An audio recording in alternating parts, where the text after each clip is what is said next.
If you'd like to make your NFL games a little more interesting, you've come to the right place. It's the Even Money Podcast with Ross Tucker and Steve Fezzik. Yeah, Vegas, baby, Vegas. It is the Even Money Podcast presented by DraftKings Sportsbook.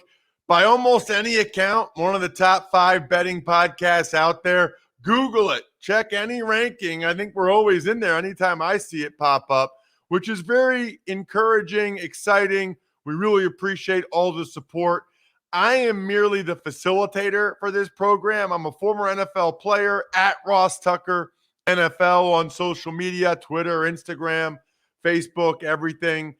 You can also check out all of our shows. We post the highlight clips to @RossTuckerPod on Twitter and Instagram, and certainly the highlight clips of the other shows, youtube.com/Ross Tucker NFL, which is awesome. More and more people are evidently watching us and watching us on the big screen, which is especially scary for me because I'm already filling out this monitor right here with my head.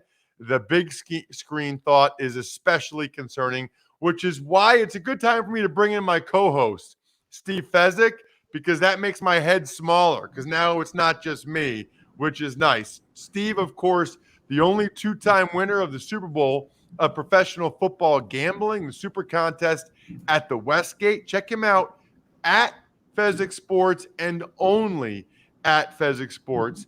And today it's like my betting world's colliding a little bit because I do a weekly show during the NFL season called Pickswise Playbook with my guy Jared Smith, who you can follow on social media at Jared Lee Smith. He is the lead betting. What's the title there, Jared? Lead betting nerd. You could use that too for Pickswise. All I know about Jared is he's awesome. I love that he's rocking the Pickswise zip up, and he's a Penn Stater. So, yeah. You know what? I'm sure Steve's curious, Jared. How'd you get into the betting world? It's a good question. So I came up through the broadcasting ranks, and then I took a little. So I've always been a gambler since I was a kid. Basically, I've been betting on baseball since I was 16, football a little bit later, like 17 or 18. And then once New Jersey legalized sports wagering in 2018, that's when a lot of the media companies started to cross over, and I got introduced to some people over at Sports Grid, which basically took a fantasy network. They were the fantasy sports network, and they transitioned it into all gambling. And then that was my first job in sports betting media. And then the fine folks at Pickswise scooped me up from there. And here we are doing a show together now, all those months later. It's awesome. Absolutely awesome. Speaking of awesome, Steve, there's been a lot of NFL news the last few days. I'm curious, we don't have the season win totals out yet. They're not out yet, right? I haven't seen them anywhere. They are not. Okay. So all this news, Deshaun Watson, Matt Ryan, Jameis Winston, Mariota, unless you're betting futures, you really weren't able to jump in on it. And I know you don't like needle in the haystack bets, Steve. Did you get in on any division winner bets? I mean, did you get on anything? Because really, the closest thing we have to season win total right now, is it fair to say division winner bet, Steve? Like, what can you action that's not to win the Super Bowl? You nailed it. Win the division, win the conference, win the Super Bowl. These are bets I despise. I despise the national media that comes out and says, like there was one show that just came out and said, oh, there's great value playing Cleveland now to win the division. And also there's value to bet Baltimore to win the division. I'm like, well, I guess the Cincinnati Bengals can just cancel their season right now because, I mean, you look at it, it's so hard. I use the example. Imagine you go up to a roulette wheel, all right? And you bet like the first column will land 1 through 12, which has a big house edge. And now you bet the second column, 13 through 24, which has another house edge. Even if the wheel is a little bit biased or tilted, at some point, if you start betting every number or every combination and you think you have an edge, the ball will still find its way into the 0 or the double 0, and you will bagel. Pros don't win typically making bets like this. You know how pros win? They bet Tampa Bay to win the Super Bowl 40-1 because they know Tom Brady is coming back, or that they get the news he's coming back. And in the 18 seconds after the news breaks, they bet Tampa 25-1. That's how pros win. They don't win betting Tampa to win the division an hour afterwards, after the odds have already been adjusted.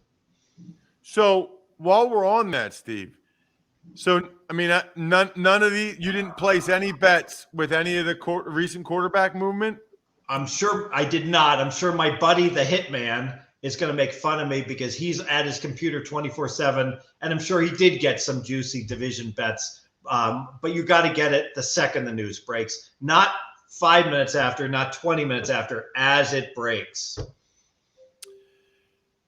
Jared, I'm nervous now because I don't want to lead you down a bad path where you talk about all the futures bets you just put in after. Maybe I should have come to you first, Steve, to Jared. So I agree with Steve in terms of the division.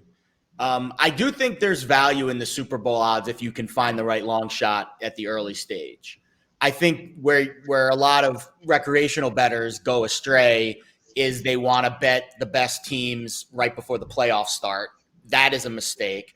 I think betting division, I think if you pick one division winner in each, if you're doing it for your own prosperity, maybe it's not a great money-making scheme. If you're doing it just for recreation, I think it's fine to pick one division winner and see how you do and see if you can stack up long-term, wins. It's very hard to do. Steve is right. There's not a lot of money-making involved there. But I think if you're a little bit more on the side of recreational entertainment, I do think there's ways to have some fun and still have a little skin in the game. Well, didn't you say, Steve, last week that you actually think the best Super Bowl odds are at the top? Like for a team like Buffalo Bills, that the teams with the tightest odds are actually the ones that there might be some value there. Yeah, as it turns out, this applies to March Madness also, that gun to my head, if I have to bet something, I'm going to bet Gonzaga plus 340 before the tournament starts. And people are like, well, wait a minute. Why would you bet them? And I'm like, I'm not betting them. But if you do the mechanical parlay and you bet Gonzaga, you start with 100 and you just roll it over and go all in each time, cash your ticket and reinvest, you're not going to get short paid by very much. Whereas I'll use an example. I have the Arkansas Razorbacks. I've got one future. I got them at 70-1. What a god-awful bet this is turning into. So they were a 4 seed. They weren't a terrible seed. They've been tested in 2 games. They won both games. Right now, if I took my same $100 that I bet them at 70-1, even after they make the Sweet 16 and bet them each and every week, I'm pretty damn confident I'm going to get a mechanical parlay that's going to pay me more than my 70-1 that I bet before the tournament started. And it just shows how bad these bets can be in terms of, and you hear all the time the media saying, oh, you're just going to earn off that. How am I going to earn off of Arkansas when I've got 70-1? They already made the Sweet 16, and their chance of winning the tournament is like 1% right now. The reason why I like the mechanical parlays is because you can up and down your risk as you go. And that to me is especially again, I'm assuming most of the audience is not doing this for, big profits. They're doing it to have some skin in the game. I think the mechanical parlays, the money line rollovers, I'm actually writing one of them up for Kansas right now because I think Kansas has a very easy road to make the Final Four. And if you want to do it in more of a shorter term time horizon, they're minus 150 right now to make the Final Four. That's 2 wins. They're minus 340 against Providence on the money line this week, and I'm assuming they're going to be a similar price against either Miami or Iowa State. It kind of works out evenly, but again, in that next round, you could say, you know what? I'm good on Kansas. I want to only put half of the winnings on there. You can up, throttle down your risk accordingly. You're not locked into that price as Steve is with Arkansas. For example, if Steve rolled over the money line 2 straight days, he could say, you know what? I don't really like this matchup against Gonzaga. I want to roll back my risk a little bit. You take a little off the top, you finish even for your bet, and then you can throw in the extra on Arkansas maybe to beat Gonzaga. You get a crazy upset, you can roll it over again. So I think it gives you more flexibility, and that's all we want, right, Ross? We want options as we go to the buffet that is the March Madness betting menu. Ooh, I like that you said buffet because I like athletic greens. Because when I go to a buffet, I don't get any vegetables. Who does? Who gets vegetables at a buffet? I feel guilty sometimes. I get my vegetables in the morning from Athletic Greens. It costs less than $3 a day. There's a reason why professional athletes like me, are taking it. 7,000 5-star reviews. To make it easy, Athletic Greens is going to give you a free 1-year supply of immune-supporting vitamin D and 5 free travel packs with your first purchase. All you have to do is visit athleticgreens.com/money. Again, that's athleticgreens.com/money to take ownership over your health and pick up the ultimate daily nutritional insurance. Don't eat veggies at a buffet. Drink your veggies with Athletic Greens. All right. I feel like part of my job is to make sure you guys explain certain terms you use for people that are not as familiar. So, Steve, you said mechanical parlay multiple times. I know what that is, but look, we get new listeners every week. Can you explain to them again the mechanical parlay? So the mechanical parlay, you're about to take your little finger and submit on a team to win the tournament at 10-1. All right. Bet $100. Stop. Don't make that bet. Instead, you're going to take your $100 and you're just going to invest on that team to win their first game on the money line. So you can put in your $100. Let's say that they're 2-1. As soon as that ticket cashes, now you've got $300 in your pocket. Then you're going to mechanically do the same thing in the next round and invest in them again to win in the next round. And you're going to keep betting and reinvesting the money line until the tournament is over. You're going to, in almost all cases, wind up with more money at the finish line than you would by just playing one bet on the future. And as Jared mentioned, you'll have the flexibility. What happens if your point guard gets injured? What happens if your car breaks down and you suddenly have bills and the like? You now have the flexibility to not have to continue to invest in that team going forward. Here's the other thing. You talked about people that make futures bets, and you said some people in the media say you can earn off of that. What do you mean by that, Steve?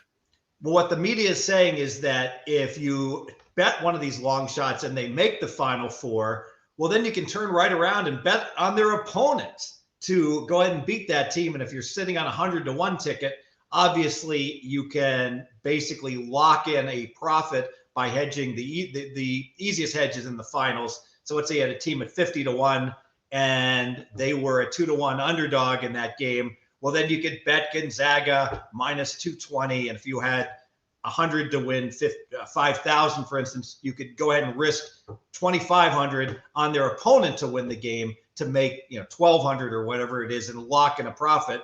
The problem with that is, well, of course, if you take a long shot and they make the finals, you're in a great position and you lock in a profit. But there's all the other times that team you bet, Tennessee, Kentucky, etc., has already been eliminated in the first or second round. Auburn, and they're nowhere to be found. So when you add it all up, you're still playing at a big disadvantage against the books. It sounds clever. It's not clever. And in fact, you wonder if some of these sports books aren't getting kickbacks from some of these experts recommending such bets. Jared, I know you have 3 bets you really like, 3 picks for the Sweet 16 you really like. We're going to get to that, I promise. But I did want to get some of the notes. That's one of the things that's cool about Pickswise. And you can explain, by the way, just the information that Pickswise has, which is really valuable. So first, talk to the information that you get from Pickswise, and then give us the information that you find interesting. Yeah, so we do usually, me personally, I'll do a weekly column in football season. We'll give out picks. We'll do more, stats and trends and try to paint a picture of what's happening in the sports world that week, in the NFL world. A little bit slower during the college basketball and then the summer months.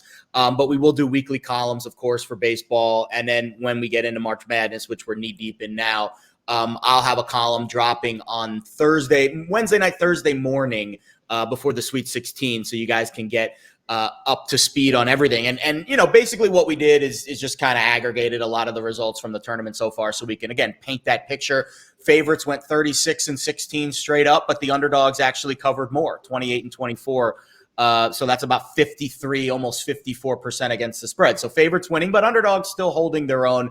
And of course, the interesting note, 12 underdogs covered, but didn't win, which is about 20-25% of the games, which holds true to what we've seen in the NFL in years past. And I'm sure Steve can speak to this. About 8 out of 10 times when the favorite wins the game, they also cover the spread. So we are seeing some correlations there with favorites who fail to cover but still win the game. It's about 8 out of 10 times they will indeed cover the number. So keep that in mind if you're a little scared to bet Kansas or maybe Purdue laying all those points against their opponents this week. About 8 out of 10 times, if the favorite wins the game, they will also cover the spread. And I think that trend certainly holds true. Conference trends are also interesting. Going into the tournament, guys, I thought the ACC was down. They've got the best mark against the spread, 8-2 so far. SEC on the other side of the coin, I was very high on the SEC. Kentucky, Tennessee, 2-7 against the number, which is really bad. But the worst is the Mountain West. 4 games, 4 losses straight up, 4 losses against the spread. And the Mountain West, I can't explain it. Maybe Steve can because he's got better numbers than me.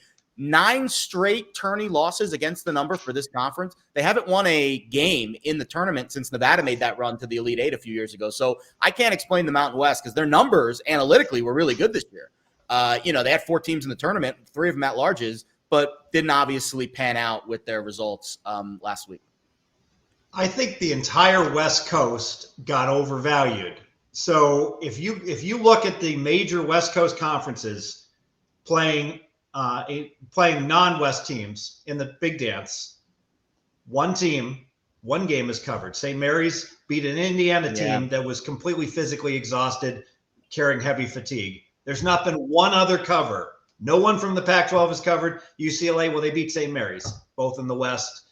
You mentioned, Jared, that the Mountain West completely crapped out. West Coast Conference completely crapped out. So I'm going to make the case, especially with COVID, less travel, during the non-conference schedule, those teams tended to stay in the West. The West across the board is overvalued. I don't want any part of any team in the West going forward.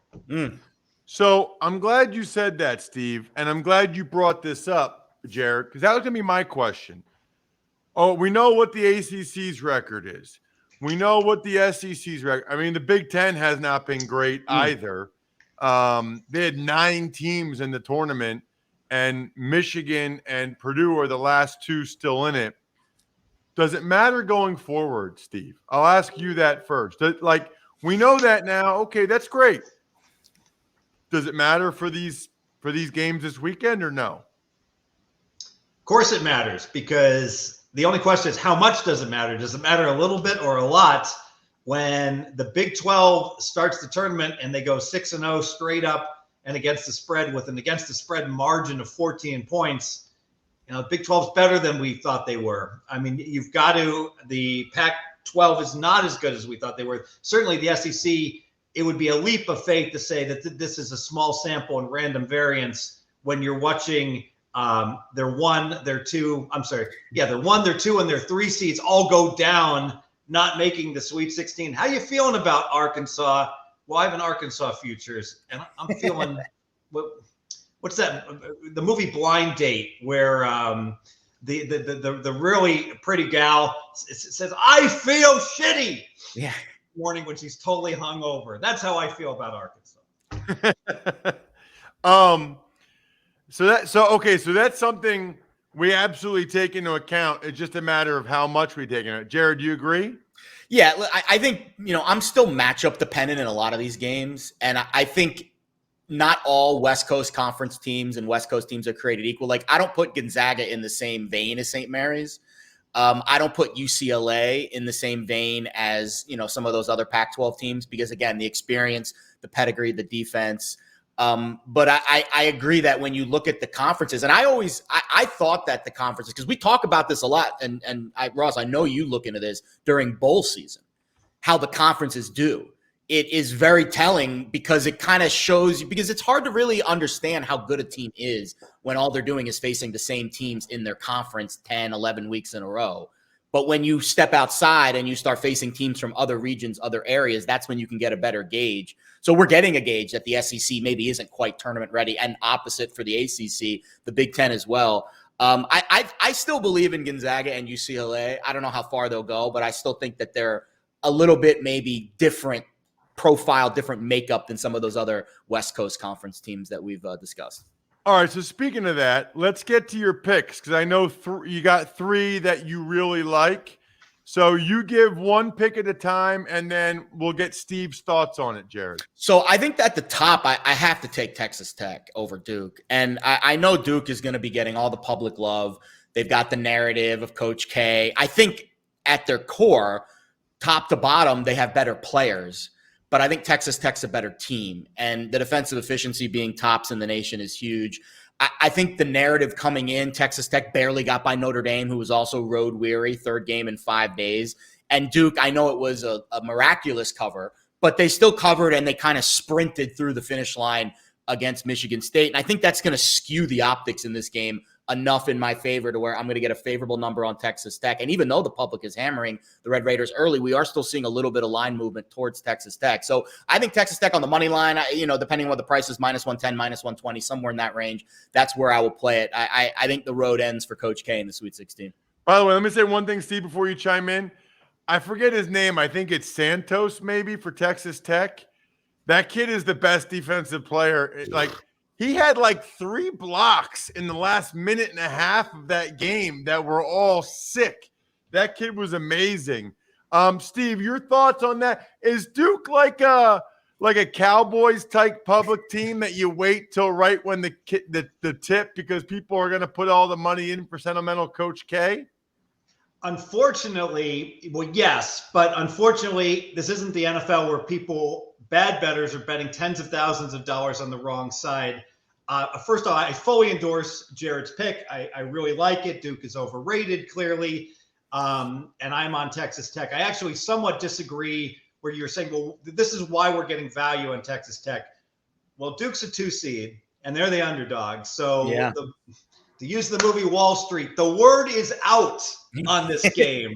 Your Union boys are talking, and Texas Tech is the play. But that doesn't mean it's not correct here. Let me give you a stat here also. Duke doesn't travel well.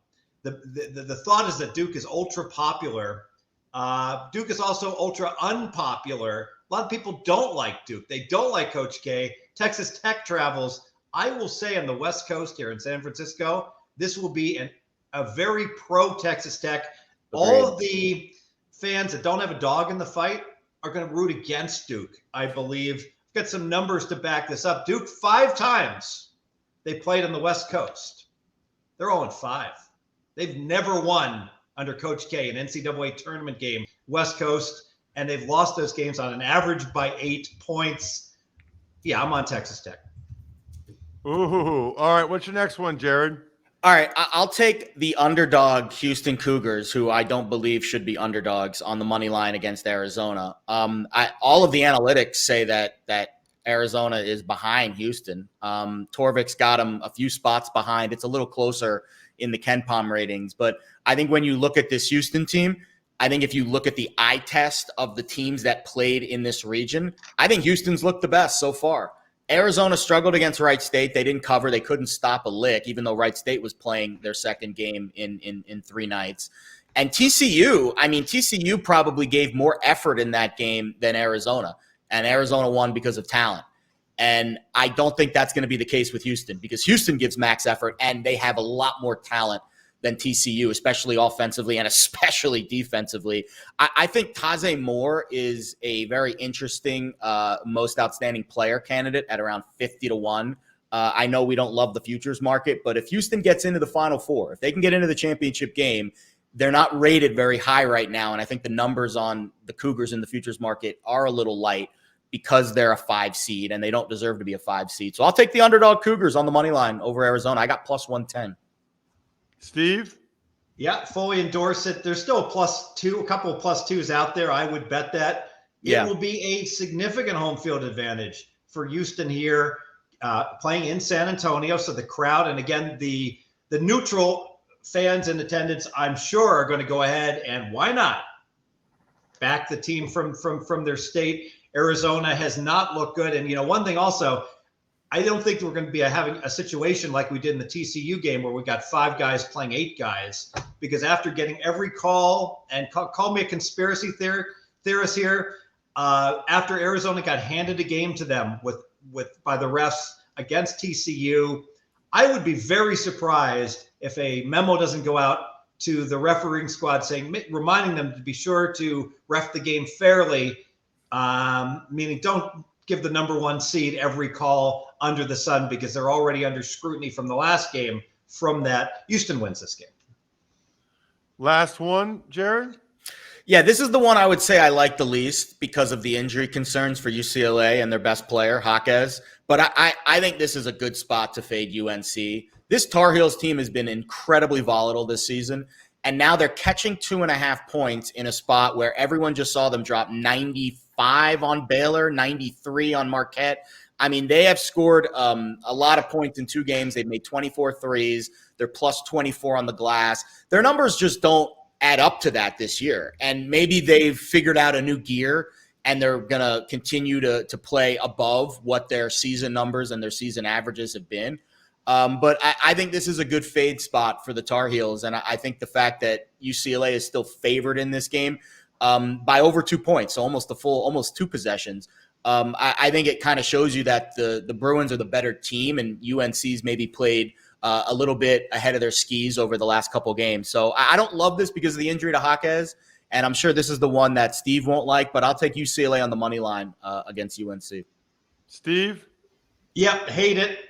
You know what? We got to get Dr. Chow on to discuss injuries like this. So UCLA has their 2 best players, right? They're both injured. John Juzang is not 100%. Yeah. Jaquez isn't going to be close to 100%. I just talked about the West Coast. The entire West Coast stinks and is overrated. And now they got to play in Philly against North Carolina. So they're on the road essentially as well. UCLA overvalued from the tournament run last year. Now, directionally, I actually agreed with everything Jared said about North Carolina being overrated. The problem is now I have UCLA because of their injuries even more overrated. I got bet against. Where's the game? It's on the East Coast. I'll take North Carolina. That's fair. Speaking, by the way, of injuries, next week on the show, we're going to have my guy, Dr. David Chow, at Pro Football Doc on Twitter. And what's that? He's the best. He actually, you do a good job of telling which guys are going to play. Sadly, I think he does a better job. Oh, no, he's the best. I have a best. You're really good at it, though. His is based on medical. Mine is entirely based on what the coaches say. And that's my knowledge of their injury. I'm like, that guy's not playing. Like, I can just tell by the stupid coaches and the way they go about it. Dr. Chow actually looks at the video and is like, yeah, he's not going to play. I wonder if he's doing March Madness stuff. When you he does. If you ask him, I bet he will. I would be curious what his thoughts are on Jaquez because that injury. Yeah, he usually just does pro sports for the most part. We've got some NFL draft stuff up already that we'll have to ask him about next week. Steve, do you have any other plays? Do you have any that you really like? You know, I'll go ahead and go against Duke. I think we got consensus here. And Texas Tech is Jared and I's, if I may, best bet for the week. Agreed. Totally agree. That was the one. So I wrote up a 3-star. We call them 3-star plays on Pickswise. That's my 3-star play of the week. Texas Tech on the money line. I got minus 110. I think, you know, and Steve, it's kind of funny because I don't want to say reverse line movement because it's really hard to quantify that in college hoops. But it did feel a little bit reverse line movement when that line opened and it immediately jumped towards Tech because I knew all the action was going to be on Duke. So maybe we'll get 5 cents better. I don't know, but I locked it in at minus 110. All right, here's my play of the weekend. Funding your DraftKings account with cash. Just sign up in the DraftKings Sportsbook app, select Fund with Cash in the payment section, and get a digital barcode. Then you take your cash and barcode to any one of thousands of participating stores. Here's what's even better. DraftKings gift cards. Jared gets everybody he knows DraftKings gift cards. His girlfriend, his mom, his grandma. DraftKings gift card. Done and done. Just visit DraftKingsGiftCard.com. to find a participating store near you. He is at Jared Lee Smith on Twitter. He is at Fezzik Sports. I am merely at Ross Tucker NFL. And we just gave you all kinds of picks, bets, info. That was awesome. Good luck, everybody. Hope you guys win some money. Thanks for listening to the Even Money Podcast. Make sure to also subscribe to the Ross Tucker Football Podcast, the Fantasy Feast, Business of Sports, and the College Draft. All available at Apple Podcasts, rosstucker.com, or wherever podcasts can be found. A lot of times on the show, I mentioned DraftKings. Here's what you need to know. You got to be 21 or older, New Jersey, Indiana, or Pennsylvania only. New customers only. Restrictions apply. See DraftKings.com/sportsbook for details. Gambling problem, call 1-800-GAMBLER, or in Indiana, 1-800-9-WITH-IT. By the way, if what I was talking about included a deposit bonus, doesn't always, sometimes it does. Deposit bonus requires 25 times playthrough, and deposit bonuses are paid out in site credit.